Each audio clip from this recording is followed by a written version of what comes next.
Our next guest has come all the way from Mockingbird Heights to grace us with his scary presence. And he's on the Suncoast this week to thrill us with a fast and loud race inspired by the Munsters.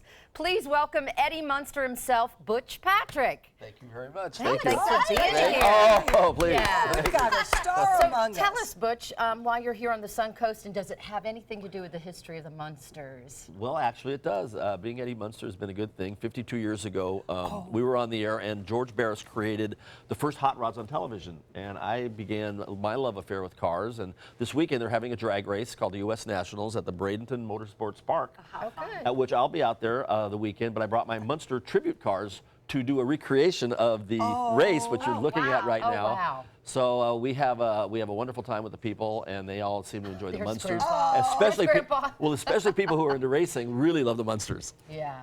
Have you always been involved in racing? Well, at 16, I was hanging around the drag strips with a gentleman that invented the funny car. His name was Jack Chrisman, and I became friends with the family. And after that, I really wanted to be a drag racer, but I really didn't have the guts for it. Let's put it that way. I was going to say balls. Say it. We're glad So anyway, I knew all the drag racers, and one thing led to another. And a few years ago, I had a chance to pick up these tribute cars, and I tour around the country with them and do automotive events and have a great time. So you're with the tribute cars, and so are people going to be able to meet you, maybe get a picture with you at the Bradenton? Yeah, I have a giant 32-foot trailer with Spot's head sticking out of the front. You can't miss me. Oh, great. And we have a large Munster. We have really a kind of a Munster merchandise store on the road with us. So we have shirts and this and that, and then we have a great cool. time. That is so cool. Yeah. I have a question. Sure. You're a kid on the set of a sitcom in the 60s. What's that like?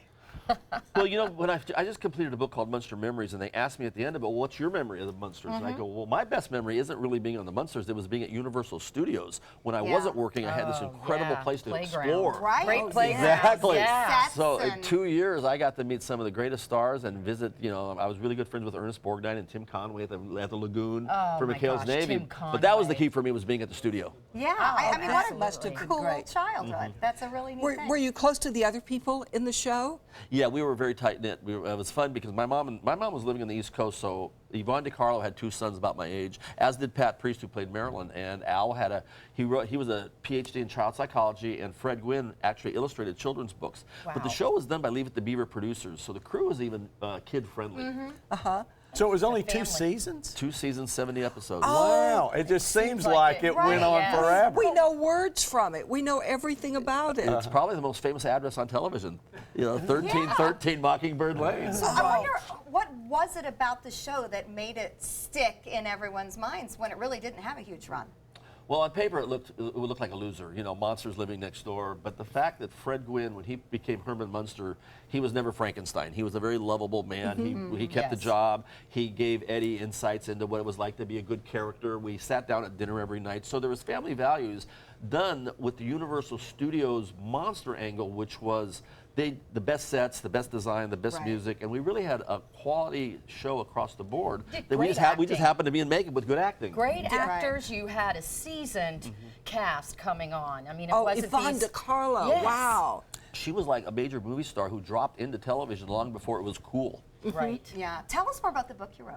Oh, Munster Memories. Well, people come up to the table constantly when I meet them, and they always have these wonderful memories of what it was like running home from school to watch the Munsters and being part of their extended family. So I took those ideas and then connected with a few people that were actually involved with the show, got their stories, and put it all into a thing with collectors and toys and just kind of something that's a tribute to an American institution. So is this kind of a coffee table book? It's called a coffin table book. Elvira stole my idea. But Nice. my gosh, goodness. you've been doing a book, you've got this racing going on. Now I also heard you have a reality TV show you're working on. After I did the Munsters, I moved to Missouri with my grandmother, who was a big antique dealer, and she bought this massive Queen Anne Victorian home to display her antiques. And I kept an eye on the house over the years, and it was for sale. It was going to be demolished. And I didn't really want to move to Missouri, but I wanted to save the house. So what I did is I bought the house, and when I moved into it, my sister calls me, and she says, you know that house is haunted. I said, I never saw a ghost. She goes, well, you were never home. You know, you were always gone.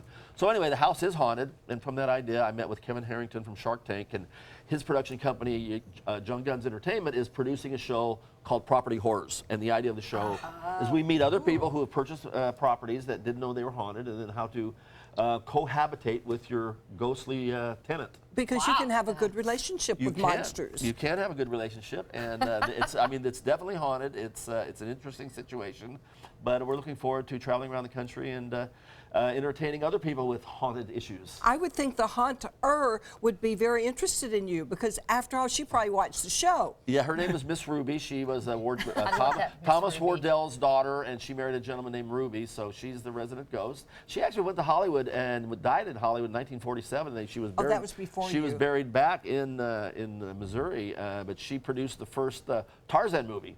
Oh, Silent No way. A woman produced the first Tarzan movie. She put the money and was the producer. I Wow. can see why she did that. Yeah.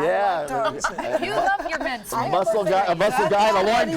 Munster. And Eddie Munster. Okay, well, if you'd like to find out where Butch will be next on tour, please visit monsters.com and be sure to meet him at the U.S. Street Nationals at Bradenton Motorsports Park. Thank you, Butch. Thank you. fun. Appreciate it. yeah. And next, I want to come see you and meet your ghost. next, we've got a preview of our headliner at McCurdy's Comedy Club.